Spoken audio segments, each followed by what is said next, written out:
رقیہ شرعیہ جو ہے ایک شرعی عمل ہے، شریعت اسلامیہ نے اس کی اجازت دی ہے، اور زندگی کے تمام دائرہ کار میں شریعت نے کچھ حدیں مقرر کی ہیں، اور ان حدوں کی پابندی تمام اہل ایمان پر واجب اور ضروری ہے۔ اگر کوئی روحانی مریض ہے، جادو کا شکار ہو گیا، یا جن یا جنات کے اثرات اس کے اوپر ہو چکے ہیں، اب وہ علاج کے لیے کسی راقی کے پاس پہنچے، تو عموماً ہم دیکھتے ہیں کہ ماشاءاللہ معاشرے میں اچھے لوگ ہیں جو علاج کرنے والے ہیں،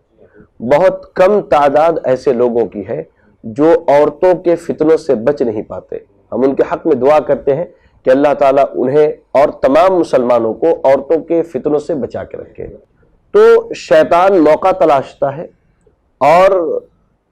انسان بسا اوقات پھسل جانے کی وجہ سے اس فتنے میں پڑ جاتا ہے، اور یہی وجہ ہے کہ صحیح مسلم کی روایت کے الفاظ ہیں، اللہ کے نبی صلی اللہ علیہ وسلم نے فرمایا فَاتَّقُوا الدُّنْيَا وَاتَّقُوا النِّسَاءَ، کہ دنیا کے فتنے سے بچو اور عورتوں کے فتنے سے بچو۔ اور مزید ویڈیوز کو دیکھنے کے لیے آپ ہمارے YouTube چینل کو سبسکرائب کریں۔ فَجَزَاكُمُ اللَّهُ خَيْرًا۔